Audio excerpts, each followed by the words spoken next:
Sfântul Munte Athos, timpul pare încremenit. Nimic nu se schimbă în rânduiala locului. De secole întregi, nimic nu se schimbă în rituri și ritmuri interioare. Muntele Athos, numit și Grădina Maicii Domnului, este o peninsulă legată de pământul Greciei în partea dinspre miază zi, având celelalte trei părți scăldate de Marea Egee, unde există multe mănăstiri, schituri și chilii. Între ele se regăsește mănăstirea Vatopedu, care deține o icoană ce datează de prin secolul XIV. Icoana mai poartă denumirea de Înjunghiata, din cauza unei întâmplări ciudate în care un călugăr, într-un acces de furie, a înfipt un cuțit direct în icoană. Ce s-a întâmplat apoi vom încerca să spunem în povestea care urmează. Ei bine, dragilor, să luăm povestea de la început și să spunem că un călugăr ce avea rolul de diacon și care se îngrija de cele trebuincioase prin mănăstire, se simțea într-una din zile destul de ostenit după ce stătuse la un privegh ce a durat toată noaptea. Dimineața, după ce își termină ascultarea, merge în sala de mese și cere călugărului responsabil cu servirea mesei puțină pâine pentru a-și potoli foamea, care se pare că îl chinuia grozav de tare. Acesta, mânios din calea afară și socotind cererea total nepotrivită, căci nu era vremea mesei, îl alungă, ocărându-l și numindu-l nesătul și rob al pântecelui. Uitasem să vă spun ceva. Călugărul nostru mai avea prostul obicei de a întârzia la masă, atrăgându-și în timp antipatia celor ce o serveau.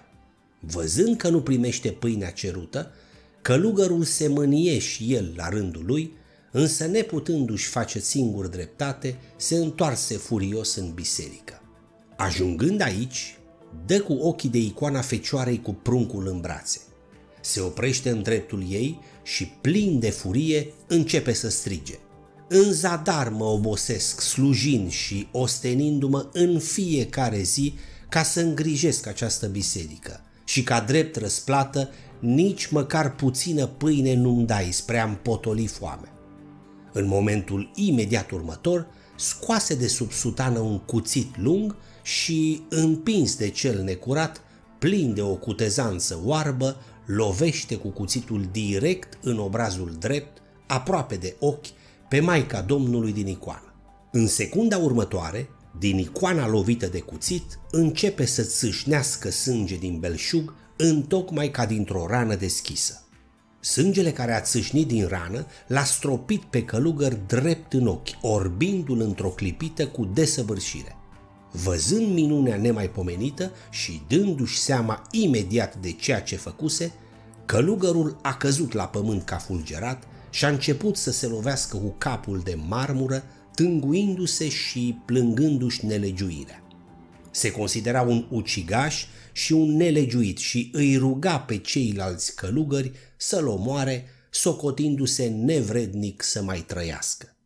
În scurtă vreme, toți călugării din mănăstire au aflat despre această stranie întâmplare. Au alergat cu toții la icoană, au văzut lovitura de cuțit dată icoanei și sângele care încă mai curgea. Cuțitul căzut pe lespedea din biserică era plin de sânge. Călugărul nostru zăcea la pământ, orb, zbuciumându-se precum lunaticii, vorbind fără de înțeles, ca un îndrăcit. Ce li s-a părut cel mai straniu a fost chipul Sfintei Icoane, care era total schimbat la față, încruntat și foarte palid, ca al unui om fără viață. Toți călugării au încremenit de teamă.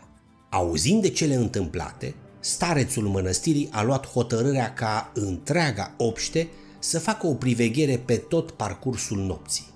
Călugării au petrecut toată noaptea cântând și rugând-o pe Preasfânta Născătoare de Dumnezeu să-și înceteze mânia asupra vinovatului și să se milostivească și să ierte fapta plină de îndrăzneală pe care o săvârșise călugărul neghiop. De la nefericita întâmplare trec câteva zile. Viața în mănăstire își reluase mersul normal al lucrurilor.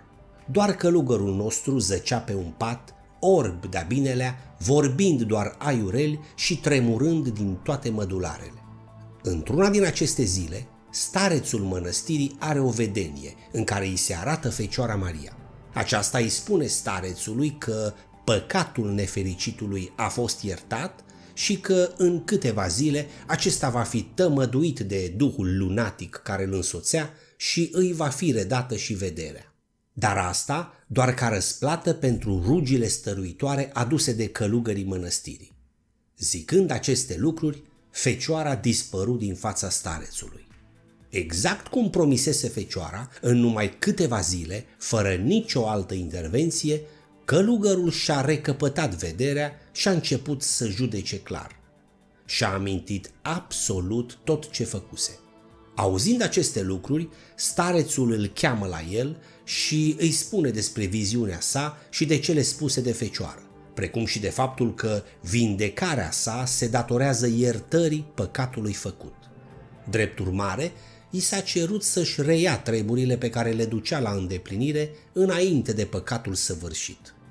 Călugărul nostru își făcu însă o strană înaintea icoanei lovite de cuțit, unde a stat în picioare timp de 3 ani încheiați, tânguindu-se pentru marea nelegiuire făcută. După 3 ani încheiați, plini de rugăciuni, dinspre milostiva icoană se aud următoarele cuvinte: Omule, s-a hotărât să-ți fie iertat păcatul, însă mâna ta cea îndrăzneață cu care ai lovit va trebui să rămână uscată în tot timpul vieții tale, iar după moarte să nu-ți putrezească niciodată. Întocmai așa s-au întâmplat lucrurile. În toată viața lui, călugărului i-a rămas mâna uscată, neputând să se folosească prea mult de ea. După moartea lui, trupul i-a putrezit în întregime, însă mâna s-a înnegrit în totalitate, neputrezind. Aceasta se află și astăzi așezată într-o raclă sub icoana lovită, care a primit numele de Înjunghiata, mărturisind despre minunea săvârșită. Iar rana din care a curs sânge se poate vedea și astăzi. O copie a celebrei icoane, numite Înjunghiata, a fost adusă la noi în țară la mănăstirea Piatra Tăieturii, comuna Panaci, județul Suceava, unde poate fi văzută de toată lumea.